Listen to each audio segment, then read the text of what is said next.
कद्रू के श्राप देने के बाद सभी नाग परेशान हो गए। धीरे धीरे टाइम बीतने लगा और सांपों की पीढ़ी आगे बढ़ने लगी। पर जब भी उन्हें माता कद्रू का श्राप याद आ जाता तो वो बहुत दुखी हो जाते। सभी नागों ने मिलकर वासुकी को नागराज बना दिया। देवताओं ने जब अमृत मंथन किया था, नागराज वासुकी ने भी उनकी अमृत मंथन में मदद करी थी। अमृत मंथन के पूरे होने के बाद वासुकी ब्रह्मा जी के पास गए और कहा, हे भगवान, जब माता कद्रू ने नागों को श्राप दिया था तो आपने उनकी बात पर तथास्तु कहा था। अगर उनकी बात सच साबित हो गई तो सारी दुनिया से नाग खत्म हो जाएंगे। तो आप कोई ऐसा उपाय बताओ जिससे माता का श्राप सच ना हो, सर्पयज्ञ पूरा ना हो पाए। ब्रह्मा जी ने कहा कि मैंने तथास्तु बोला है ना, तो ये बात जरूर सच होकर रहेगी। पर अगर तुम अपनी बहन की शादी एक जरत्कारू नाम के ब्राह्मण से करा दो और उन दोनों से जो बेटा पैदा होगा वो इतना दिव्यशाली होगा कि वो सर्पयज्ञ को रोक सकता है, तो जाओ और उस ब्राह्मण को ढूंढो और अपनी बहन की शादी उससे करवाओ। वासुकी ने अपने राज्य में आकर नागों को आदेश दिया कि जाओ और कहीं से भी जरत्कारू को ढूंढो और जब वो मिल जाए तो मुझे बता देना। राजा से आदेश मिलने के बाद नाग जरत्कारू को ढूंढने लगे। अब देखो कि कितना आसान लग रहा है कि नाग जरत्कारू को ढूंढेंगे और शादी करवा देंगे और उनसे जो बेटा पैदा होगा वो जन्मेजय का यज्ञ बंद करवा देगा। लेकिन नहीं, यहाँ जरत्कारू भाई साहब ने शादी न करने की प्रतिज्ञा करी हुई है। उनका सीधा सा प्लान था कि कभी शादी नहीं करूंगा, शादी नहीं करूंगा तो कोई बच्चा पैदा नहीं होगा और जब कोई कहने सुनने वाला नहीं होगा तो मैं हमेशा तपस्या में लगा रहूंगा और मरते ही सीधा जन्नत। वैसे जरत्कारू यायावर ब्राह्मण थे जो अपने दिमाग में सोच लेते हैं कि मुझे पूरी पृथ्वी का चक्कर मारना है। वो सुबह से लेकर शाम तक चलते ही रहते हैं और जैसे ही रात होती है वो अपना बोरिया बिस्तर डालकर वहीं लेट जाते हैं और सुबह होते ही वहां से चले जाते हैं। वो कभी भी एक गांव में एक रात से ज्यादा नहीं रुकते और वो तपस्या भी इतनी कठोर करते थे कि कभी कभी खाना पीना छोड़ देते थे और तो और कभी कभी सांस लेना भी छोड़ देते थे। बचपन में जरत्कारू शरीर से बड़े तंदुरुस्त होते थे पर जब से तपस्या में लगे तो खाना पीना छोड़ने की वजह से कमजोर हो गए, तो इसलिए उनका नाम जरत्कारू पड़ गया। अब जरत्कारू ने सोचा कि मैं हमेशा यहाँ से वहां घूमता रहता हूँ, एक रात से ज्यादा कहीं रुकता नहीं, अगर मैंने शादी कर ली तो मैं उसे रखूंगा कहाँ, क्योंकि मेरा तो कोई ठिकाना भी नहीं है और अगर मैं उसे हर जगह अपने साथ लेकर जाऊंगा तो वो परेशान ज्यादा करेगी, इससे मैं अपनी तपस्या भी नहीं कर पाऊंगा। तो इन सबको झेलने से अच्छा है कि मैं शादी ही ना करूं। एक बार जरत्कारू ने रास्ते में जाते हुए अपने पूर्वजों को देखा जो पितर बन चुके थे। वो एक बड़े से गड्ढे में उल्टे लटके हुए थे और अपने हाथ से खस नाम की घास का गुच्छा पकड़ा हुआ था जो चूहे ने खा रखा था। उसमें सिर्फ एक घास का तिनका बचा हुआ था जिसके सहारे सभी पितर उल्टे लटके हुए थे।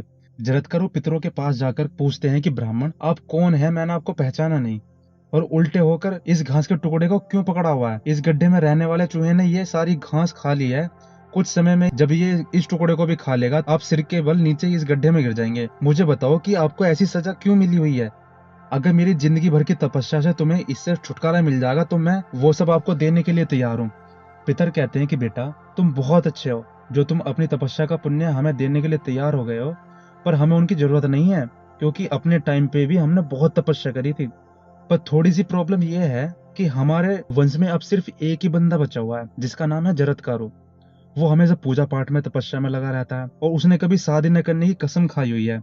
तो बेटा, ये जो गड्ढा देख रहे हो जिसमें हम सिर नीचे करके उल्टे लटके हुए हैं, ये भूलोक है और ये गड्ढे में जो चूहा है ये काल है, घास का गुच्छा ये हम सब हैं जो काल की वजह से मर चुके हैं और ये आखिरी घास का तिनका जिसकी वजह से हम अभी तक लटके हुए हैं ये जरत्कारू है जो अभी तक जिंदा है।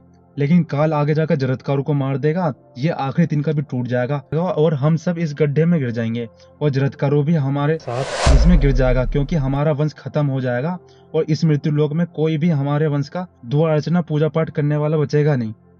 तो ब्राह्मण, अगर तुम्हें हम पर इतनी दया आ रही है तो तुम जरत्कारू को ढूंढो और उससे कहो कि तपस्या में ही मत लगे रहो, किसी से शादी करो और अपने वंश को आगे बढ़ाओ, क्योंकि संतान पैदा करना ही धर्म है जिसके बिना तप तपस्या भी बेमतलब होती है। जिस व्यक्ति का संतान होती है उसे सभी लोकों में ऊंचा स्थान मिलता है। अपने पितरों की हालत देखकर उन्हें रोना आ गया और रोते रोते कहा कि मैं ही हूँ जिसे आप अभी गाली दे रहे थे ना, मैं ही हूँ जरत्कारू। मुझे पता नहीं था कि मेरी शादी न करने की वजह से आप सबको इतना कुछ भुगतना पड़ेगा। आप सबकी यह हालत देखकर मैं शादी करने के लिए तैयार हो गया हूँ, पर मैं किसी ऐसी लड़की से शादी करूंगा जिसका नाम भी जरत्कारू हो और मैं किसी से कन्या मांगूंगा नहीं। कोई अपनी मर्जी से दान की तरह दे दे तो मैं उस लड़की से शादी कर लूंगा। पितरों से विदा लेकर जरत्कारू अपनी पसंद की लड़की ढूंढने लगे।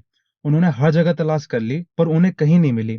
तो थक हार कर वो एक जंगल में बैठ गए और वहां मंदी आवाज में 3 बार कहा कि यहाँ सभी लोगों में कोई ऐसा है जो अपनी बहन या बेटी को मुझे दान दे दे। वासुकी के भेजे नाग उस समय उसी जंगल में जरत्कारू को ढूंढ रहे थे। जैसे ही उन्होंने जरत्कारू को देखा और उनकी बात सुनी तो भागे भागे वासुकी के पास गए और उन्हें जाकर सब कुछ बता दिया। वासुकी तुरंत अपनी बहन को लेकर जरत्कारू के सामने प्रकट हो गए और कहा कि ये लो, इसे ले जाओ और इससे शादी कर लो। ब्राह्मण ने कहा कि ऐसे कैसे, इसका नाम जरत्कारू होगा तभी तो मैं इससे शादी करूंगा। वासुकी ने भी कहा कि ब्राह्मण, इसका नाम जरत्कारू ही है। ब्राह्मण ने कहा कि मैं यायावर ब्राह्मण हूँ, एक जगह से दूसरी जगह भटकता फिरता हूँ, ना मेरे पास कोई पैसा है और ना ही कोई घर है, तो मैं तुम्हारी बहन को खुश नहीं रख पाऊंगा। वासुकी ने कहा कि इसमें कौन सी बड़ी बात है, तो अब आप हमारे महल में रह लेना। ब्राह्मण ने फिर से कहा कि मैं तुम्हारे महल में चल तो रहा हूँ, पर अगर तुम्हारी बहन ने मेरी कोई भी बात टाल दी या कोई भी ऐसा काम कर दिया जो मुझे अच्छा नहीं लगा, तो मैं तुरंत तुम्हारी बहन को और तुम्हारे महल को छोड़ दूंगा। ब्राह्मण की सभी बातें मानने के बाद उन दोनों की शादी करा दी और वो महल में आकर रहने लगे। अब जरत्कारू का फीमेल वर्जन हमेशा दुखी रहने लगा, ये सोचकर कि कहीं मुझसे गलती से भी कोई ऐसा काम ना हो जाए जिससे ये बुरा मान जाए और महल छोड़कर न चले जाए। प्रॉब्लम जाने की नहीं थी, प्रॉब्लम ये थी कि जरत्कारू ब्राह्मण और जरत्कारू के फीमेल वर्जन का बेटा सभी सांपों को बचा सकता था जन्मेजय के सर्पयज्ञ से। अब नागकन्या अपनी तरफ से जरत्कारू को खुश करने की पूरी कोशिश करती। वह हमेशा एक हिरणी की तरह चौकन्नी रहती और एक कौए की तरह ब्राह्मण के हर इशारे को समझने की कोशिश करती और एक कुतिया की तरह कम सोती और हमेशा जागती रहती, ब्राह्मण की सेवा में लगी रहती। ऋतुकाल आने पर वो ब्राह्मण के पास गई और उसे वहां गर्भ ठहर गया। एक दिन मेल वर्जन फीमेल वर्जन की गोद में सिर रखकर सो रहे थे और कुछ टाइम बाद सूरज ढलने लगा। फीमेल वर्जन परेशान हो गई कि ये टाइम तो इनका पूजा पाठ करने का है, अब मैं इन्हें जगाऊं या नहीं। कहीं ऐसा ना हो कि मैं इन्हें जगाऊं और ये गुस्से में आकर यहाँ से चले जाएं, और ऐसा ना हो कि इन्हें ना जगाऊं तो ये इसलिए गुस्सा हो जाए। ये सब सोचकर उन्होंने सोचा कि इन्हें जगा ही देती हूँ। तब उन्होंने बड़े प्यार से कहा कि भगवान, उठ जाइए, अब सूरज ढलने लगा है और आप अपनी पूजा पाठ कर लीजिए। नागकन्या के कहने पर जरत्कारू जाग गए और गुस्से में कहने लगे कि तूने मेरा अपमान किया है, अब मैं तेरे पास नहीं रहूंगा। इस सूरज में इतनी शक्ति नहीं है कि मैं सोता रहूं और ये छिप जाए, तो मैं तुझे और महल को छोड़कर जा रहा हूँ।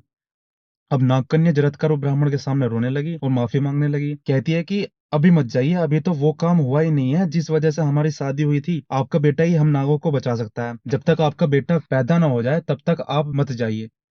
ब्राह्मण बोले कि नहीं, मैंने कहा था कि मैं महल छोड़कर चला जाऊंगा, तो मैं अपनी बात झूठी साबित नहीं कर सकता। और आया मस्ती, मतलब तुम्हारे पेट में गर्भ है और इससे ऐसा बेटा जन्म लेगा जो आग की तरह तेजस्वी और वेदों का विद्वान होगा। ये कहकर वो महल से चले गए। वासुकी के आने पर फीमेल वर्जन ने सब कुछ बता दिया। वासुकी ने कहा कि मैं अब उनके पीछे उन्हें रोकने जाऊंगा भी तो उसका कोई फायदा नहीं है, और कहीं गुस्से में आकर वो मुझे श्राप ना दे दें। पर मुझे एक बात बताओ, किसी भाई का अपनी बहन से ये पूछना सही नहीं है, पर हमारी जान की बात है, तो तुम ये बताओ कि तुम्हें गर्भ धारण किया है कि नहीं। नागकन्या उसे सब कुछ बता देती है और धीरे धीरे समय निकलने लगा और जरत्कारू को एक बेटा हुआ जो माता के और पिता के परिवार की परेशानी दूर कर सकता था।